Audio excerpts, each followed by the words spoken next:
Hey, this is Pastor Russ, and I wanted to make this first video, really important video for you, because the foundation that we lay through this leadership intensive is really going to make a difference in the long run. I'm playing the long game here. I'm not going for short, quick wins at this particular point. The reason is that we have to look and believe in a long term, even though it's very difficult for us to understand what our culture and what our world is going to look like even 6 months from now. So with that said, here are some principles, the first principle that I believe is going to be most important, and that is integrity. Now, by definition, some people say integrity is being the same person that you are in public that you are in private. And I understand that. I can appreciate that definition. There's always differences within all of us. And the key is to make sure that the gap between those two things is just as close as possible. A great definition that I've used in the past is being in the state of completeness, or to be undivided. This speaks to what you believe in public is what you also believe in private. And a lot of people want to know that. This is why politicians and other leaders have a hard time earning the trust of people, because when it's discovered that who they are in private isn't the public persona they've been presenting, people lose trust. That's important. Trust is the key in order to win people to Jesus and to build churches. Without it, it cannot be done. So here's the big deal. Integrity isn't just about saying, oh, I don't lie, cheat, or steal. Good. You don't do that. We don't tolerate that. I got that. But there are people that you know who don't lie, cheat, or steal, and you still don't trust them. That's important. Character, and more about this in another video, is where we find the core of integrity. And character isn't just what you don't do. It's what your actions are. And do your actions line up with what or who you say you are? So as a church, we're going to say, we love people. People matter. We're going to prove it. We got to line that up, or otherwise they can't trust us. Now, integrity says, I'll show you what's in my heart. I'll probably do another video about vulnerability, and there's more to go along with that because it's very important.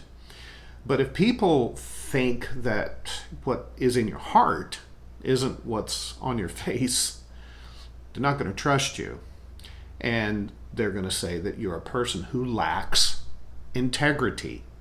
So when they see us do it as a team, as a leadership, as a group, then they will believe you.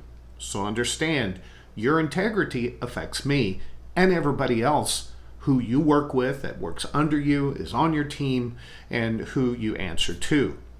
Now, there's 4 things you can do to build integrity very quickly. These are just 4 quick things. It's not a big list to make you the person who is the shining picture of integrity. There's just 4 things you can do that's going to help out very, very quickly. Be on time, a little early, and be present. Now, that's a 1A, 1B thing. I get it. But if something starts at 9 o'clock, be there at 8:45, 8:30. Won't hurt anybody to be early. But if you're late, it says you don't care. And then when you arrive, be present, engaging, helpful, attentive. Those things matter. When you do those things, people follow in your footsteps. Number 2, keep your word. Now, if you're going to say you're going to do something, do it. That's easy. Don't be a liar. But good intentions can turn into lies. Sometimes we can't manage our time when we end up breaking promises. Sometimes we just forget. We're just overwhelmed. We're trying to multitask, which never works. And we try to do all these things at the same time, and we forget. And we need to be able to use the words, I'm sorry, I apologize, how can I make it up to you? But you've got to keep those lapses in judgment or schedule down to a minimum. Otherwise, you're going to get in big trouble. Listen to understand. Probably out of all of these, I'm really saying this one is the one that we're going to have to work on the most because it speaks to empathy. But don't talk to be understood. Don't do it. You say, well, I've got something to say. Not until you have listened to understand first. You've got to do that. Listening is a lost art form, and you think you do it. I guarantee you don't.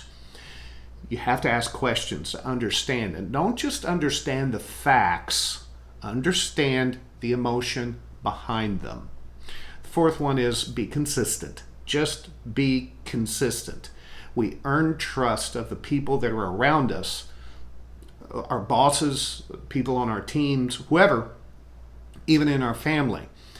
But if we're inconsistent, you slide backwards. And if you do it too long, you've got to start completely over from the beginning, square one. Every once in a while that happens. You've heard me say it before. You got to drop 15 and punt. Old football analogy, right? Well, that's what that means, that we're having to start over. Inconsistency will always make you start over. If you don't want to start over, be consistent. Now, here's a few things you can ask yourself.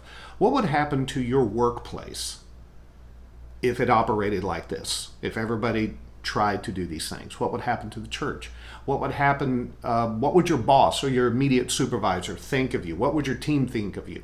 Your value as a person, as a leader, would go right through the roof. And that's important. So how valuable is integrity to you? Take the time to sit down, think it through, maybe write out 2 or 3 things you can say, you know what, I could do this better. And it would make a difference.